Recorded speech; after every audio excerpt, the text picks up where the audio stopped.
Bienvenidos a Noches de Historia. Esta noche presentaremos la vida cotidiana en la Edad Media, un viaje a través del tiempo. Prólogo: el despertar de una época.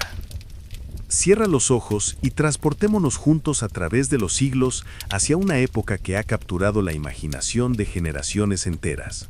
Estamos a punto de adentrarnos en los siglos que transcurrieron entre el año 500 y 1500 después de Cristo, un periodo que los historiadores han denominado la Edad Media o el Medioevo. Este no es simplemente un relato de reyes y batallas, sino una inmersión profunda en las vidas cotidianas de millones de personas que habitaron Europa durante 1000 años de historia. La Edad Media fue una época de contrastes extremos, donde la magnificencia de las catedrales góticas coexistía con la miseria de las chozas campesinas, donde la devoción religiosa más pura se entrelazaba con la brutalidad más cruda, y donde el conocimiento se preservaba en monasterios, mientras la mayoría de la población vivía en la ignorancia más absoluta. Fue un periodo que forjó las bases de la civilización occidental tal como la conocemos hoy. Capítulo 1. El amanecer medieval. Un mundo en transformación. Los grandes acontecimientos que definieron una era.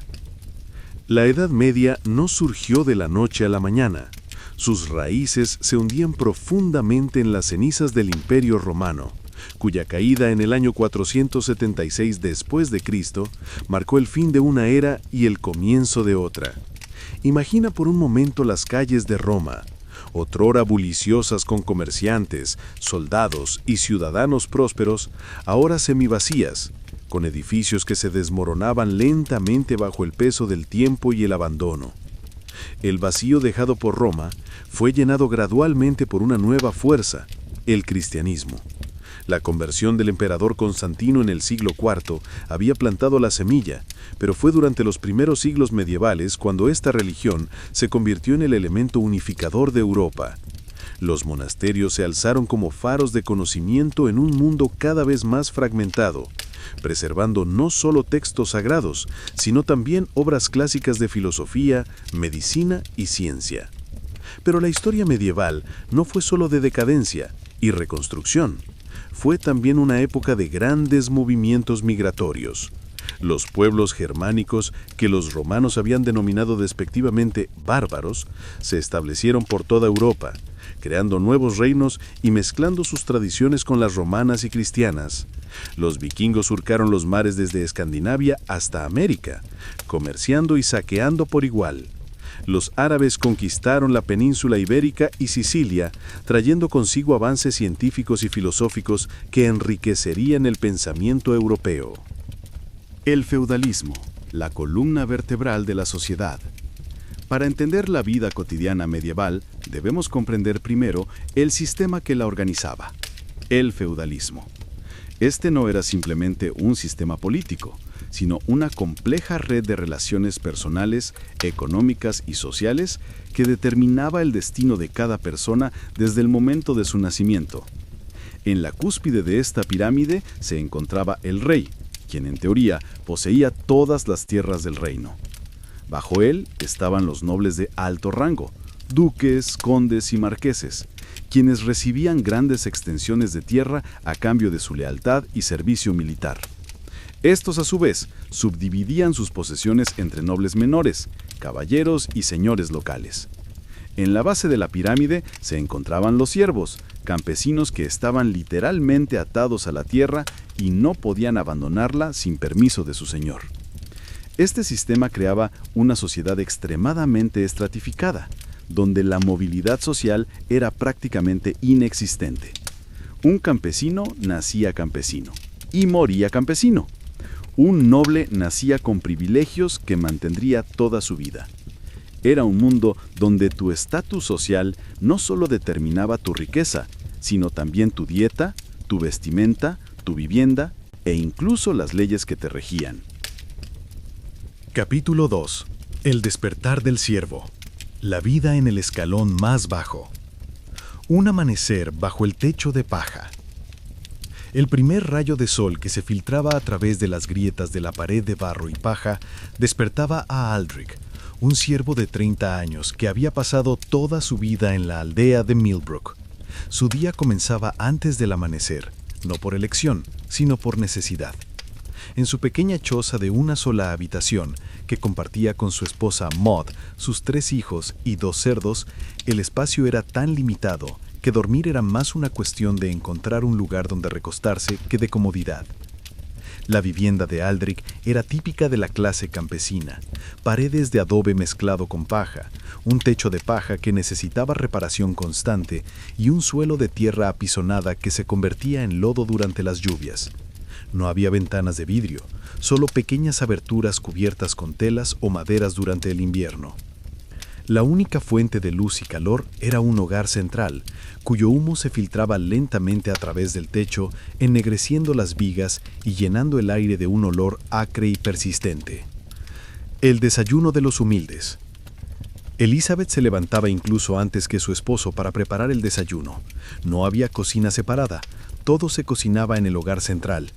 El desayuno consistía en una sopa ligera de avena o cebada, quizás con algunos vegetales de su pequeño huerto, si la temporada lo permitía. El pan, cuando lo había, era oscuro y denso, hecho con granos de menor calidad que a menudo incluían centeno, cebada e incluso bellotas molidas durante los tiempos difíciles. La familia no tenía mesa, comían de cuencos de madera, sentados en el suelo o en troncos que servían como asientos. Las cucharas eran de madera tallada a mano y los cuchillos, cuando los tenían, eran herramientas multiusos que servían tanto para comer como para trabajar. El agua provenía de un pozo comunitario o de un arroyo cercano, y siempre existía el riesgo de que estuviera contaminada. La jornada laboral, del amanecer al anochecer.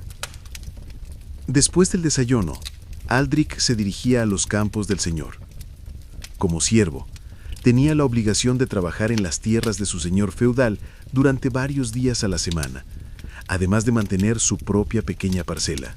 El trabajo era físicamente agotador y variaba según las estaciones.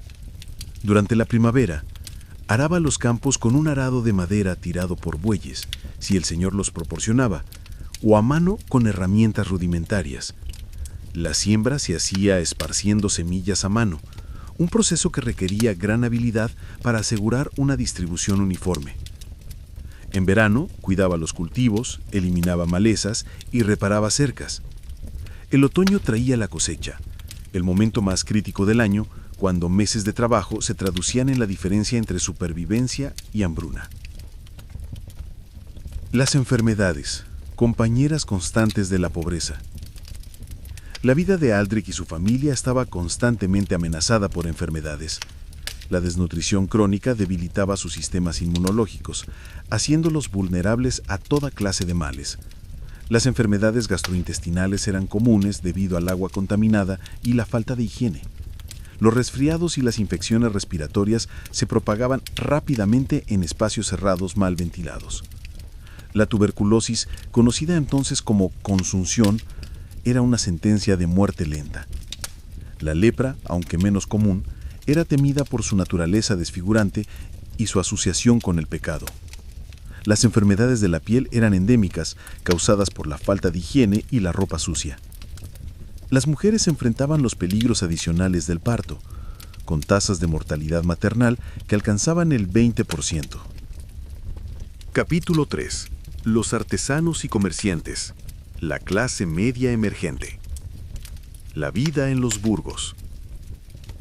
Conforme avanzaba la Edad Media, especialmente después del año 1000, comenzaron a surgir los burgos, pequeñas ciudades que se desarrollaban alrededor de mercados, castillos o monasterios.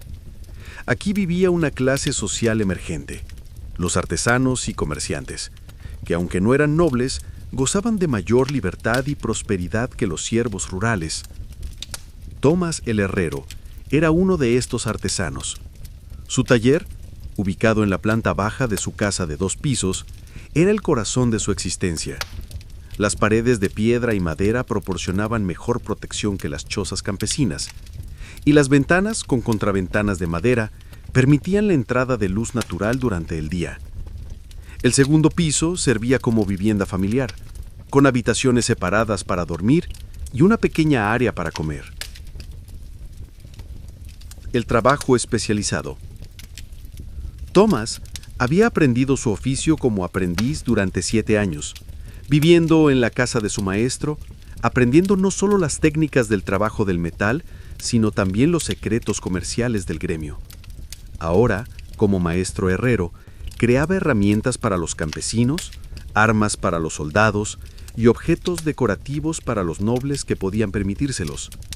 Su día comenzaba con el encendido de la forja, un proceso que requería gran habilidad para mantener la temperatura correcta. El trabajo del metal era físicamente demandante, requiriendo fuerza, precisión y resistencia al calor extremo. Los peligros incluían quemaduras, inhalación de humos tóxicos y lesiones por herramientas afiladas. La alimentación de la clase media. La dieta de Thomas era considerablemente mejor que la de los campesinos. Aunque el pan seguía siendo el alimento básico, era de mejor calidad, hecho con trigo en lugar de granos inferiores. Su esposa Margaret compraba carne en el mercado local, cerdo, pollo y ocasionalmente carne de res. Los pescados, tanto frescos como conservados en sal, proporcionaban proteínas adicionales. Los vegetales incluían coles, nabos, puerros y cebollas, muchos de los cuales podían conservarse durante el invierno. Las frutas, cuando estaban en temporada, incluían manzanas, peras y bayas. La cerveza era la bebida común, más segura que el agua y nutritiva. En ocasiones especiales, la familia podía permitirse vino, especias importadas y dulces hechos con miel. Los gremios, protección y control. Thomas pertenecía al gremio de herreros, una asociación que controlaba estrictamente su oficio. Los gremios establecían precios, regulaban la calidad, controlaban el acceso a la profesión y proporcionaban apoyo social a sus miembros. Funcionaban como una combinación de sindicato, cámara de comercio y sociedad de ayuda mutua. Los miembros del gremio tenían obligaciones específicas: participar en celebraciones religiosas, contribuir a obras de caridad y mantener los estándares de calidad. A cambio, recibían protección contra la competencia desleal, apoyo en caso de enfermedad o accidente, y un estatus social respetado dentro de la comunidad. Capítulo 4. La nobleza. Una vida de privilegios y responsabilidades. El castillo, fortaleza y hogar. Sir Geoffrey de Montfort despertaba en su castillo de piedra, una estructura imponente que dominaba el paisaje circundante. Las gruesas murallas no solo proporcionaban protección militar, sino que también simbolizaban el poder y la autoridad del señor feudal. El interior del castillo era una mezcla de funcionalidad militar y comodidad doméstica. La habitación principal de Geoffrey estaba ubicada en la Torre del Homenaje, el punto más seguro del castillo. Las paredes de piedra estaban cubiertas con tapices, que proporcionaban tanto decoración como aislamiento. Los muebles incluían una gran cama con cortinas, cofres para almacenar ropa y objetos valiosos, y una mesa donde el señor podía comer y conducir negocios. La vestimenta de la nobleza. La ropa de Geoffrey reflejaba su estatus social. Vestía túnicas de lana fina, a menudo teñidas con colores caros como el púrpura o el azul, que requerían tintes importados. Los nobles podían permitirse pieles para el invierno, sedas para ocasiones especiales y joyería que incluía broches, anillos y cinturones ornamentados. Los zapatos eran de cuero de alta calidad, a menudo con puntas puntiagudas que estaban de moda. Los sombreros y tocados variaban según la ocasión y el periodo, pero siempre eran distintivos de la clase noble. La ropa interior, aunque simple, estaba hecha de lino fino, un lujo que los campesinos rara vez podían permitirse. La alimentación noble.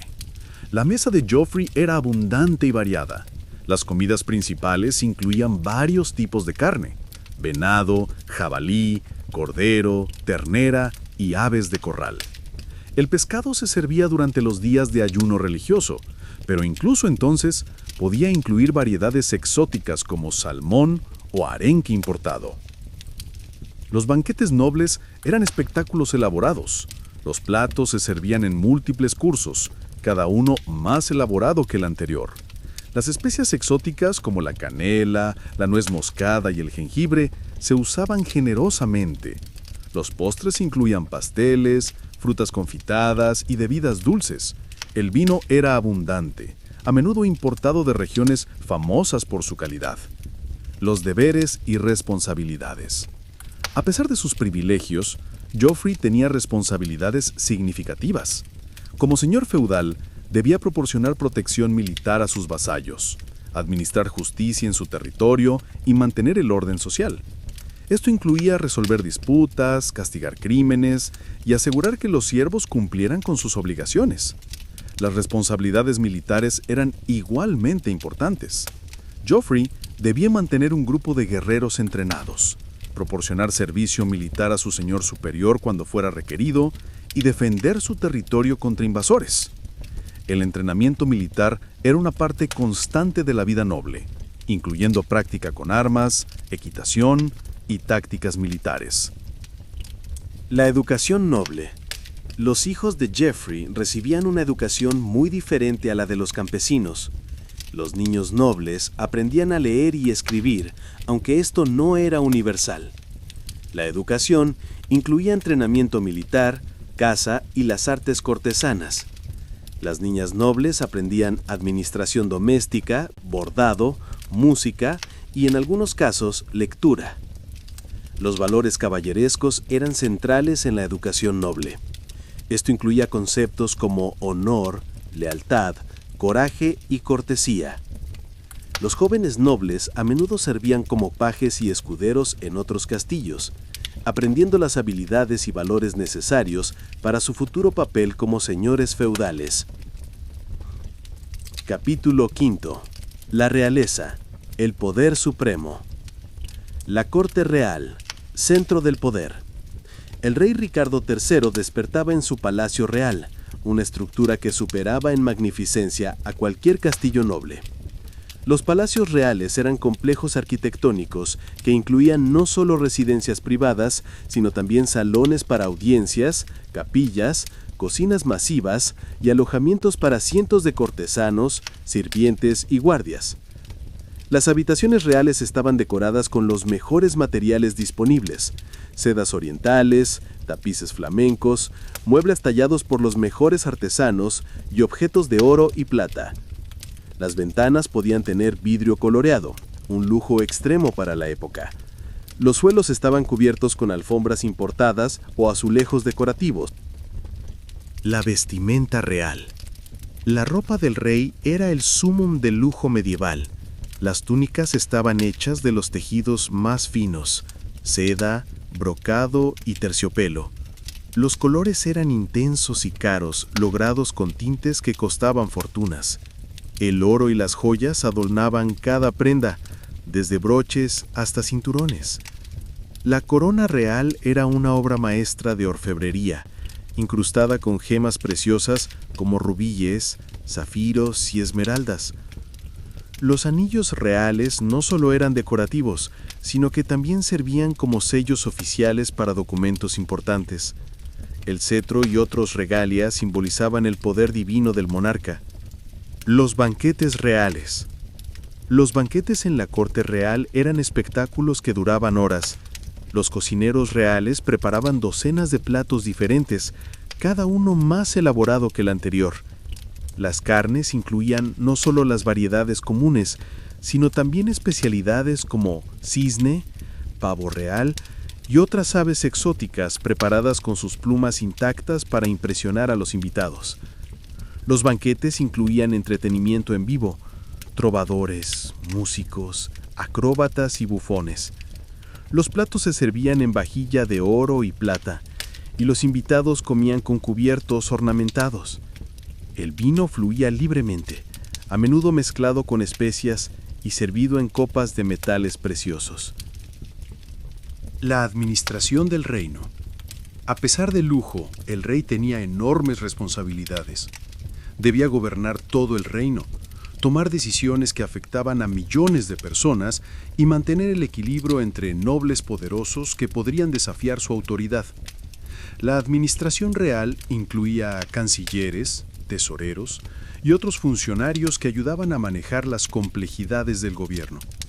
Las decisiones reales incluían asuntos de guerra y paz, la administración de justicia en casos importantes, la recaudación de impuestos y las relaciones con otros reinos. El rey también tenía responsabilidades religiosas, ya que se consideraba que gobernaba por derecho divino. Capítulo 6. La medicina y la salud, conocimiento y superstición. Los conocimientos médicos. La medicina medieval era una mezcla fascinante de conocimiento heredado del mundo clásico, superstición popular y observación empírica. Los médicos educados, principalmente formados en universidades como Salerno o Montpellier, basaban su práctica en los textos de Hipócrates, Galeno y los médicos árabes como Avicena. La teoría de los 4 humores dominaba el pensamiento médico. Se creía que la salud dependía del equilibrio entre sangre, flema, bilis amarilla y bilis negra. Los desequilibrios se trataban mediante sangrías, purgas y la administración de medicamentos que se creía restauraban el balance humoral. Los tratamientos disponibles. Los tratamientos variaban enormemente según la clase social del paciente. Los nobles podían permitirse médicos educados, medicamentos costosos importados de lugares lejanos y tratamientos elaborados. Los campesinos dependían de curanderos locales, herbolarios y remedios caseros transmitidos de generación en generación. Las hierbas medicinales eran la base de la mayoría de los tratamientos. Los jardines monásticos cultivaban plantas medicinales como la manzanilla para problemas digestivos, la valeriana para la ansiedad y el sauce para el dolor. Los boticarios preparaban ungüentos, tinturas y pócimas usando recetas secretas transmitidas a través de los gremios. Las epidemias devastadoras. La Edad Media fue testigo de epidemias que alteraron el curso de la historia. La más famosa fue la peste negra del siglo XIV, que mató aproximadamente a 1/3 de la población europea. Esta pandemia no solo causó muerte y sufrimiento masivos, sino que también transformó la estructura social y económica de Europa. La falta de comprensión sobre la transmisión de enfermedades llevó a respuestas a menudo contraproducentes. Las medidas de cuarentena eran primitivas y la higiene pública era prácticamente inexistente. Los cadáveres se acumulaban en las calles y los cementerios se desbordaban. La higiene personal. La higiene personal variaba dramáticamente según la clase social. Contrario a los estereotipos populares, los nobles medievales valoraban la limpieza y se bañaban regularmente. Los castillos a menudo tenían baños, y los nobles usaban jabones perfumados y aceites aromáticos. Los campesinos, por el contrario, tenían acceso limitado a instalaciones de baño. Se lavaban en ríos o arroyos cuando el clima lo permitía y usaban jabón casero hecho con grasa animal y cenizas. La ropa se lavaba con menos frecuencia y los parásitos como piojos y pulgas eran compañeros constantes. Las mujeres y la medicina. Las mujeres jugaban un papel importante en la medicina medieval, aunque a menudo no reconocido oficialmente. Las parteras asistían en todos los partos, acumulando conocimiento sobre anatomía femenina y cuidado infantil. Las mujeres nobles a menudo mantenían jardines de hierbas medicinales y preparaban remedios para sus familias y sirvientes. Sin embargo, las mujeres también enfrentaban sospechas cuando sus conocimientos médicos eran demasiado efectivos. La línea entre curandera y bruja era a menudo delgada, y muchas mujeres fueron perseguidas por prácticas que hoy consideraríamos medicina tradicional. Capítulo 7. La religión, el tejido de la existencia. La omnipresencia de la fe. La religión no era simplemente una parte de la vida medieval, era la vida misma. Desde el momento en que una persona despertaba hasta que se acostaba, las prácticas religiosas estructuraban cada aspecto de la existencia. Las campanas de la iglesia marcaban las horas del día, llamando a los fieles a orar en intervalos regulares. La visión medieval del mundo era profundamente teocéntrica. Se creía que Dios controlaba todos los aspectos de la vida, desde el clima hasta los resultados de las batallas. Los eventos naturales como terremotos, eclipses o cometas se interpretaban como señales divinas, mensajes de aprobación o desaprobación celestial. La arquitectura sagrada. Las catedrales medievales eran mucho más que lugares de culto. Eran libros de piedra que educaban a una población mayoritariamente analfabeta. Cada elemento arquitectónico tenía significado simbólico. Los vitrales contaban historias bíblicas con colores que parecían sobrenaturales cuando la luz del sol los atravesaba. La construcción de una catedral era un proyecto comunitario que podía durar siglos. Familias enteras dedicaban generaciones a la construcción y los gremios de artesanos especializados desarrollaron técnicas arquitectónicas que aún hoy admiramos. Los maestros constructores eran considerados casi como magos, capaces de crear estructuras que parecían desafiar las leyes de la física. Los monasterios, centros de conocimiento. Los monasterios benedictinos, cistercienses y de otras órdenes eran mucho más que centros de vida religiosa. Eran las universidades, bibliotecas, hospitales y centros de investigación de la época. Los monjes copiaban manuscritos a mano, preservando no solo textos cristianos, sino también obras clásicas griegas y romanas. La vida monástica seguía una rutina estricta, dividida entre oración, trabajo manual y estudio. Los monjes se levantaban para los maitines a medianoche, participaban en múltiples servicios religiosos durante el día y trabajaban en campos, talleres o escritorios donde copiaban manuscritos. Las peregrinaciones. Las peregrinaciones eran una parte integral de la vida espiritual medieval. Los destinos más populares incluían Jerusalén, Roma y Santiago de Compostela. Estas no eran simplemente viajes religiosos, sino también aventuras que exponían a los peregrinos a nuevas culturas, ideas y experiencias. El Camino de Santiago, por ejemplo, era una red de rutas que atravesaban Europa, conectando comunidades y facilitando el intercambio cultural y comercial. Los peregrinos llevaban conchas de vieira como símbolo de su jornada, y los monasterios a lo largo del camino proporcionaban alojamiento y comida. Las Cruzadas, Guerra Santa. Las Cruzadas fueron uno de los eventos más significativos de la Edad Media, combinando fervor religioso con ambiciones políticas y económicas. Estas expediciones militares a Tierra Santa no solo tuvieron impacto en el Medio Oriente, sino que también transformaron Europa, introduciendo nuevas ideas, tecnologías y productos. Los cruzados venían de todas las clases sociales, desde nobles que buscaban gloria y riqueza, hasta campesinos que esperaban la salvación eterna. Las cruzadas estimularon el comercio, facilitaron el intercambio cultural y contribuyeron al desarrollo de las ciudades europeas. Capítulo 8. La educación y el conocimiento. Luces en la oscuridad. Las escuelas catedralicias. La educación formal en la Edad Media temprana estaba principalmente en manos de la Iglesia. Las escuelas catedralicias establecidas junto a las principales catedrales proporcionaban educación básica a los futuros clérigos. El currículum incluía el trivium, gramática, retónica y dialéctica, y el quadrivium, aritmética, geometría, astronomía y música. Los estudiantes, todos varones, comenzaban su educación aprendiendo latín, la lengua franca de la Europa medieval. El latín no solo era la lengua de la Iglesia, sino también de la administración, la ley y la educación superior. Los textos se memorizaban mediante repetición constante, ya que los libros eran extremadamente caros y escasos. El nacimiento de las universidades. El siglo XII vio el surgimiento de las primeras universidades europeas.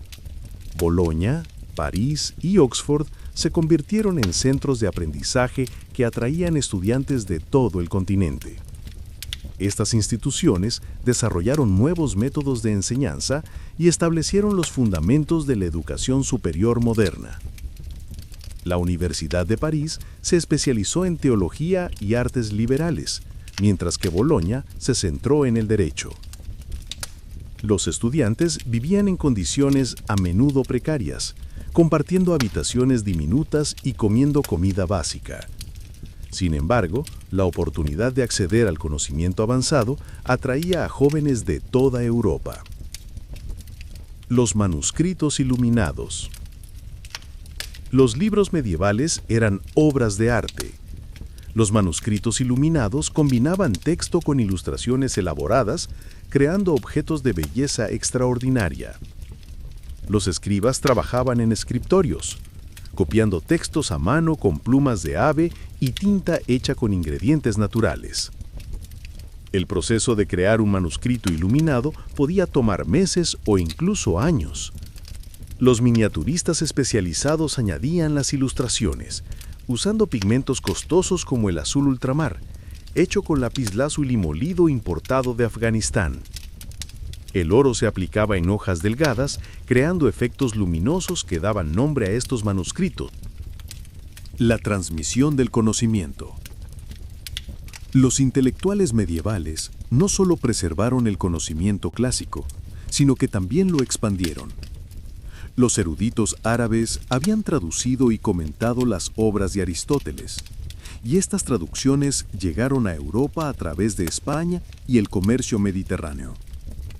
La llegada de las obras aristotélicas causó una revolución intelectual. Pensadores como Tomás de Aquino trabajaron para reconciliar la filosofía griega con la doctrina cristiana, creando síntesis complejas que influenciaron el pensamiento europeo durante siglos. La alfabetización y la cultura popular. Aunque la mayoría de la población era analfabeta, existía una rica cultura oral. Los trovadores y juglares viajaban de pueblo en pueblo, recitando epopeyas, contando historias y preservando tradiciones locales. Las canciones de gesta, como la Chanson de Roland, mantenían vivas las memorias de hazañas heroicas. Los misterios y obras de teatro religiosas se representaban en plazas públicas, educando a las masas sobre historias bíblicas y valores morales. Estas representaciones eran eventos comunitarios que combinaban entretenimiento con educación religiosa. Capítulo 9. El comercio y las ciudades. El despertar económico. El renacimiento comercial. Alrededor del año 1000, Europa experimentó un despertar económico que transformaría la sociedad medieval. El crecimiento de la población, las mejoras en la agricultura y la relativa estabilidad política crearon condiciones favorables para el comercio y el crecimiento urbano. Las rutas comerciales se extendieron por toda Europa y más allá. Los comerciantes venecianos establecieron conexiones con Constantinopla y el Medio Oriente, importando especias, sedas y otros productos de lujo. Los comerciantes hanseáticos dominaron el comercio del Mar del Norte y el Báltico, creando una red comercial que se extendía desde Londres hasta Novgorod. Las ferias medievales. Las ferias medievales eran eventos que transformaban temporalmente pequeñas ciudades en centros comerciales internacionales. Las ferias de champán, celebradas en ciudades como Troyes y Provins, atraían comerciantes de toda Europa. Durante estas ferias se suspendían las hostilidades locales y los comerciantes podían viajar bajo protección especial. Estas ferias no solo facilitaban el intercambio de bienes, sino también de ideas, tecnologías y culturas. Los comerciantes italianos introdujeron nuevas técnicas bancarias, como las letras de cambio, que revolucionaron las finanzas europeas. Los artesanos compartían técnicas y estilos, creando una cultura material cada vez más sofisticada. La revolución urbana. El crecimiento del comercio estimuló el desarrollo de las ciudades. Las ciudades medievales eran centros de actividad económica, política y cultural.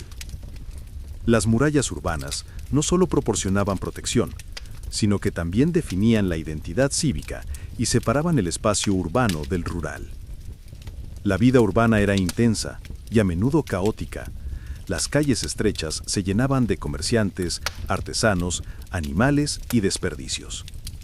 Los edificios se construían hacia arriba, con cada piso sobresaliendo del anterior, creando calles sombrías donde rara vez penetraba la luz solar directa. La arquitectura urbana. Las casas urbanas reflejaban la prosperidad creciente de la clase comerciante. Los pisos inferiores servían como talleres y tiendas, mientras que los superiores funcionaban como viviendas familiares. Los comerciantes más prósperos construían casas de piedra con ventanas de vidrio, un lujo que demostraba su éxito económico. Las casas gremiales eran especialmente impresionantes, con fachadas decoradas que anunciaban la importancia de la organización. Los ayuntamientos se construían en el centro de las ciudades, simbolizando el poder cívico emergente que competía con la autoridad feudal tradicional. La banca y las finanzas. La revolución comercial medieval no habría sido posible sin innovaciones financieras.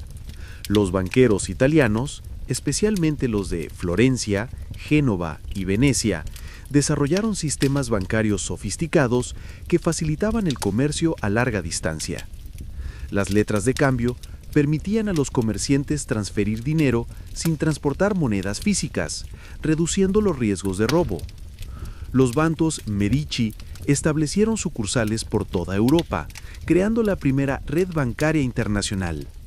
Los préstamos con interés, aunque técnicamente prohibidos por la Iglesia, se disimulaban a través de complejos arreglos financieros. Capítulo 10.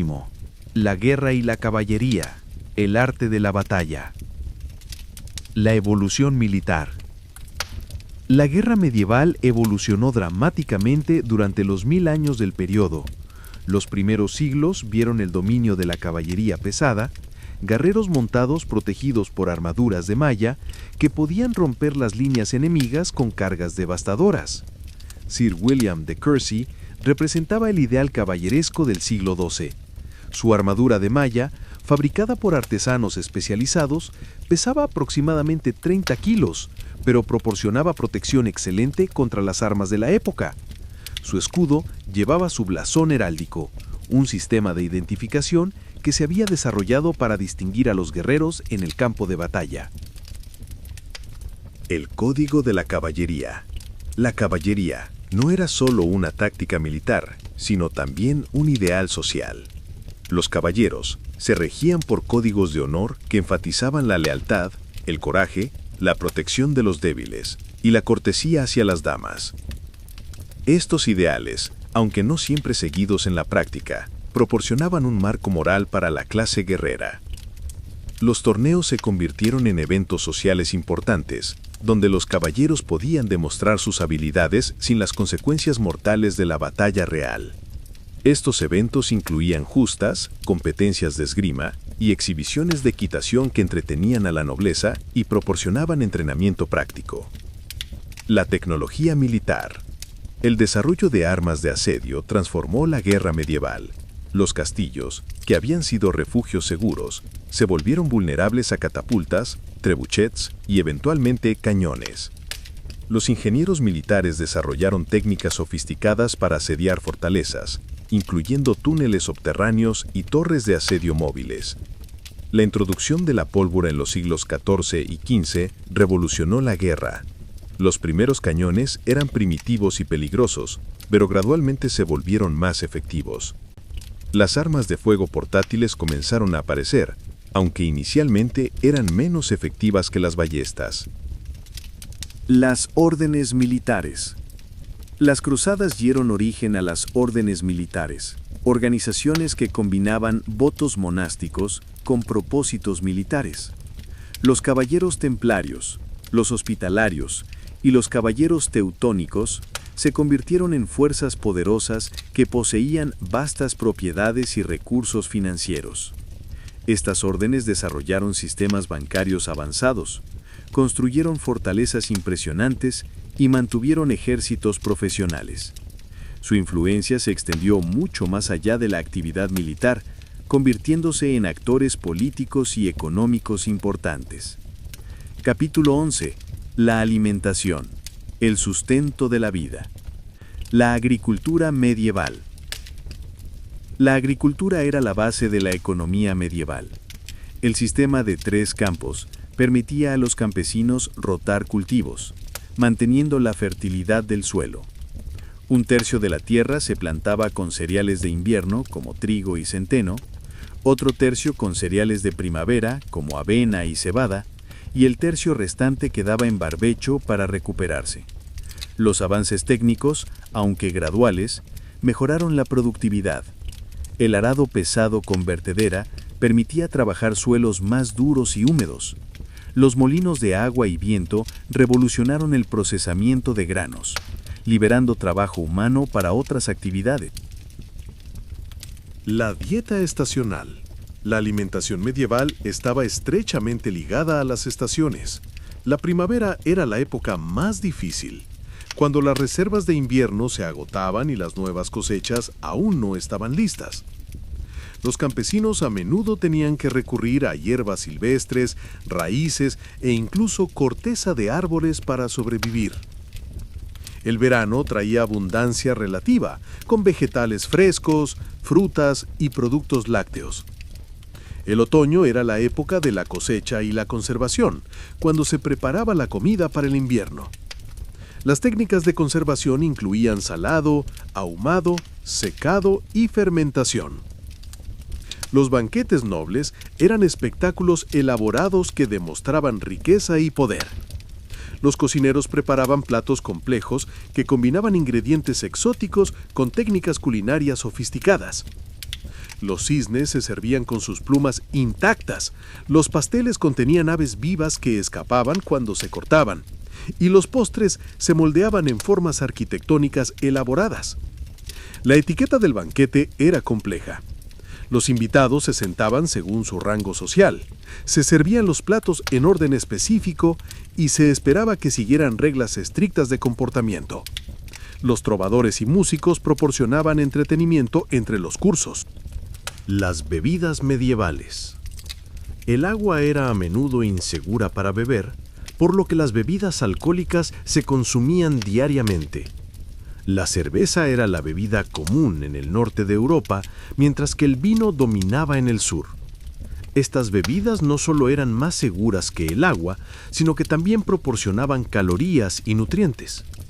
Los monasterios fueron innovadores en la producción de bebidas alcohólicas. Los monjes desarrollaron técnicas de fermentación avanzadas y crearon algunas de las bebidas alcohólicas más refinadas de la época. Los licores herbales se consideraban medicinales, además de recreativos. Capítulo 12. La mujer medieval. Roles y realidades. La condición femenina. La posición de las mujeres en la sociedad medieval era compleja y variada.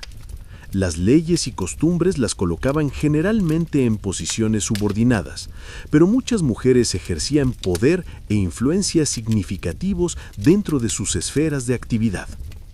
Las mujeres nobles podían heredar propiedades, administrar estados durante las ausencias de sus esposos y ejercer autoridad judicial. Algunas, como Leonor de Aquitania, se convirtieron en figuras políticas poderosas que influenciaron el curso de la historia europea. La vida doméstica. La administración doméstica era responsabilidad femenina en todas las clases sociales. Las mujeres nobles supervisaban complejas operaciones que incluían la gestión de sirvientes, la producción de alimentos y la manufactura de textiles. Estas habilidades requerían conocimientos extensos de contabilidad, medicina y gestión de recursos. Las mujeres campesinas trabajaban junto a sus esposos en los campos, además de mantener sus hogares. Criaban animales domésticos, cultivaban huertos, preparaban alimentos y fabricaban ropa y utensilios domésticos. Su trabajo era esencial para la supervivencia familiar. Las mujeres en la religión. La vida religiosa ofrecía a las mujeres oportunidades que la sociedad secular a menudo negaba. Las abadesas gobernaban comunidades monásticas, controlaban vastas propiedades y ejercían autoridad espiritual. Los conventos proporcionaban educación a las mujeres nobles y servían como centros de actividad intelectual. Las mujeres místicas como Hildegarda de Bingen combinaron espiritualidad con erudición, produciendo obras teológicas, médicas y musicales. Estas mujeres excepcionales demostraron que las limitaciones sociales no siempre impedían el logro intelectual. El matrimonio y la familia. El matrimonio medieval era principalmente una institución económica y política. Los matrimonios nobles se arreglaban para formar alianzas, consolidar propiedades y asegurar descendencia legítima. Las mujeres tenían poco control sobre estas decisiones, especialmente en las primeras nupcias. Sin embargo, las viudas gozaban de mayor libertad. Podían heredar propiedades de sus esposos, administrar negocios y, en algunos casos, elegir si volver a casarse. Las mujeres de clase media a menudo participaban en los negocios familiares, especialmente en comercio y artesanía. Capítulo 13. La muerte y los rituales. El final del viaje. La omnipresencia de la muerte. La muerte era una compañera constante en la vida medieval. La expectativa de vida era baja, especialmente para los pobres. Los niños enfrentaban altas tasas de mortalidad y las mujeres corrían riesgos significativos durante el parto. Las enfermedades, accidentes y violencia hacían que la muerte fuera una posibilidad diaria. Esta proximidad con la muerte influenció profundamente la cultura medieval. El arte, la literatura y la filosofía estaban impregnados de reflexiones sobre la mortalidad. La danza macabra, representaciones artísticas donde la muerte llevaba a personas de todas las clases sociales, recordaba que la muerte era el gran igualador. Los rituales funerarios. Los rituales funerarios variaban según la clase social. Los nobles recibían funerales elaborados que podían durar días. El cuerpo se exponía en estado, vestido con sus mejores ropas y rodeado de velas. Los lamentos profesionales expresaban dolor y los clérigos realizaban servicios religiosos complejos. Los campesinos tenían rituales más simples pero igualmente significativos. El cuerpo se preparaba en casa y toda la comunidad participaba en el funeral. Los cementerios parroquiales se convirtieron en centros de vida comunitaria donde se celebraban festivales y se realizaban transacciones comerciales. Las creencias sobre el más allá. La visión medieval del más allá estaba dominada por conceptos cristianos de cielo, infierno y purgatorio. El purgatorio, desarrollado como concepto teológico durante la Edad Media, ofrecía esperanza de redención póstuma. Las oraciones por los muertos, las misas conmemorativas y las donaciones caritativas se consideraban formas de ayudar a las almas en el purgatorio. Las representaciones artísticas del juicio final decoraban las portadas de las catedrales, recordando a los fieles las consecuencias eternas de sus acciones terrenales. Los libros de devoción incluían meditaciones sobre la muerte e instrucciones para prepararse para el más allá. Los testamentos y las herencias. Los testamentos medievales revelan aspectos íntimos de la vida y las creencias. Los testadores no solo distribuían propiedades, sino que también hacían provisiones para oraciones por sus almas, donaciones caritativas y manumisión de siervos. Estos documentos muestran cómo las personas equilibraban las preocupaciones terrenales con las espirituales. Las leyes de herencia variaban según la región, pero generalmente favorecían a los herederos masculinos. Sin embargo, las mujeres podían heredar bajo ciertas circunstancias, y las viudas a menudo controlaban porciones significativas de la riqueza familiar. Capítulo 14. El arte y la cultura. Expresiones del espíritu medieval. El arte románico. El estilo románico dominó la arquitectura europea desde el siglo XI hasta el XII. Las iglesias románicas se caracterizaban por muros gruesos, ventanas pequeñas y bóvedas de cañón que creaban interiores íntimos y místicos. Los capiteles esculpidos narraban historias bíblicas y morales a través de imágenes fantásticas. Los manuscritos iluminados alcanzaron niveles extraordinarios de sofisticación artística. Los libros de horas, calendarios religiosos personalizados para nobles adinerados, combinaban devoción con belleza artística. Cada página era una obra de arte que incluía miniaturas detalladas, bordes decorativos y caligrafía elegante. La Revolución Gótica. El estilo gótico, que surgió en Francia durante el siglo XII, revolucionó la arquitectura europea. Las innovaciones técnicas como el arco apuntado, la bóveda de crucería y los arbotantes permitieron construir edificios más altos y luminosos. Las catedrales góticas se alzaban hacia el cielo, simbolizando la aspiración espiritual. Los vitrales góticos transformaron la experiencia religiosa. Las ventanas de colores filtraban la luz natural, creando ambientes místicos que parecían sobrenaturales. Los programas iconográficos complejos educaban a los fieles a través de historias visuales que cubrían desde el Génesis hasta el Apocalipsis. La literatura medieval. La literatura medieval floreció en múltiples formas e idiomas. Las epopeyas, como la Chanson de Roland, celebraban ideales caballerescos y hazañas heroicas. Los romans corteses, como los de Chrétien de Troyes, exploraban temas de amor cortés y aventura artúrica. La literatura religiosa incluía vidas de santos, visiones místicas y textos devocionales. La Divina Comedia de Dante representó la culminación de la literatura medieval, sintetizando teología, filosofía y poesía en una visión cósmica del universo cristiano. La música sacra. La música medieval era predominantemente religiosa. El canto gregoriano proporcionaba la banda sonora de la vida monástica, con melodías que se consideraban de origen divino. Los desarrollos polifónicos en Notre Dame de París crearon composiciones musicales de complejidad creciente. Los instrumentos musicales incluían desde simples flautas y tambores hasta instrumentos más complejos como el órgano, que se convirtió en el instrumento por excelencia de la música sacra. La música secular existía, pero se conservó menos debido a su transmisión principalmente oral. Capítulo 15. Los últimos siglos. El ocaso de una era. Los cambios del siglo XIV. El siglo XIV marcó el comienzo del fin de la Edad Media clásica.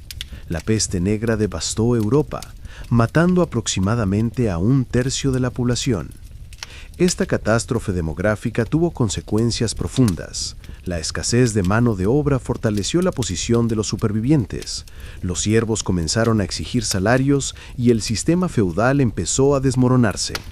La Guerra de los 100 años entre Francia e Inglaterra transformó la naturaleza de la guerra. Los arqueros ingleses en Crecy y Agincourt demostraron que la caballería pesada era vulnerable a las nuevas tácticas y tecnologías. El desarrollo de armas de fuego comenzó a cambiar fundamentalmente la naturaleza del combate. El renacimiento cultural. Los siglos XIV y XV vieron el surgimiento de nuevas formas de pensamiento y expresión. El humanismo renacentista comenzó a desafiar las perspectivas medievales, enfatizando la dignidad humana y el valor del aprendizaje clásico. Las universidades se expandieron y la invención de la imprenta de tipos móviles revolucionó la diseminación del conocimiento. Los artistas comenzaron a experimentar con perspectiva, realismo y temas seculares. Aunque el arte seguía siendo predominantemente religioso, comenzaron a aparecer retratos, paisajes y escenas de la vida cotidiana. Los mecenas laicos, especialmente los comerciantes adinerados, comenzaron a competir con la Iglesia como patrocinadores del arte. La transformación social. La estructura social medieval comenzó a cambiar.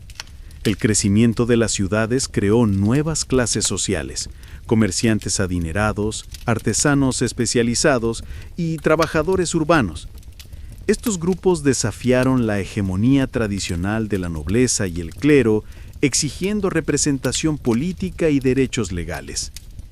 Las revueltas campesinas, como la Jacquerie en Francia y la revuelta de los campesinos en Inglaterra, demostraron que los órdenes sociales tradicionales ya no eran inmutables. Aunque estas revueltas fueron suprimidas, señalaron el comienzo de cambios sociales fundamentales. El legado medieval.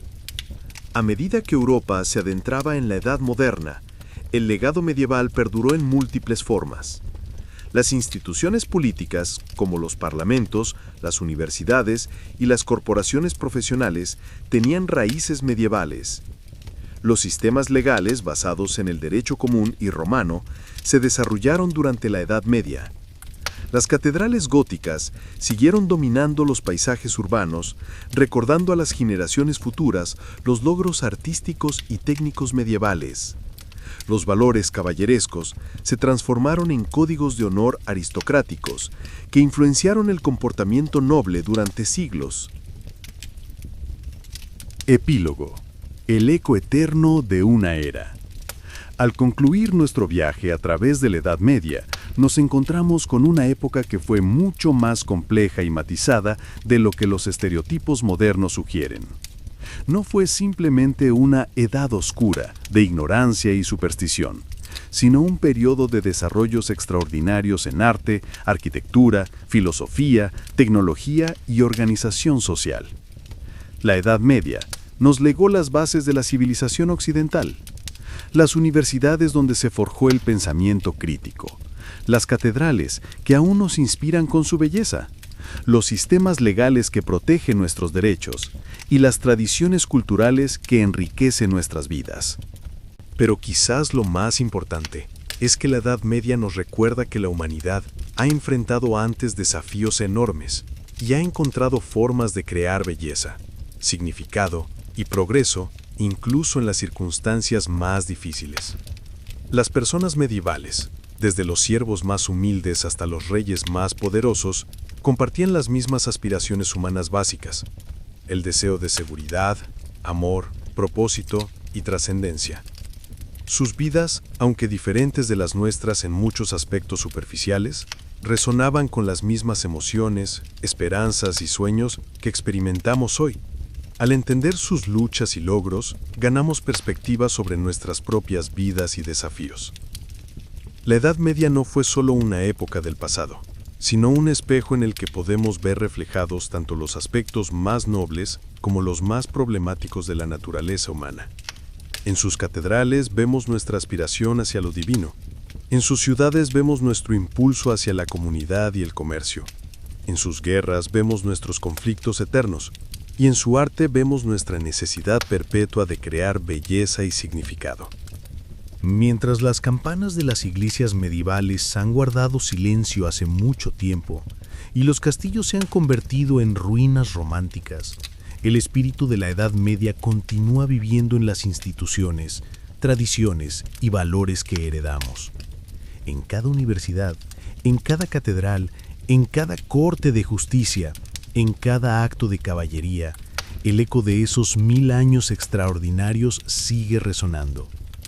La Edad Media nos enseña que la humanidad puede crear grandeza incluso en las circunstancias más desafiantes, que la fe puede mover montañas de piedra para crear catedrales, que el conocimiento puede preservarse incluso en los tiempos más oscuros, y que el espíritu humano puede encontrar formas de florecer sin importar las limitaciones externas.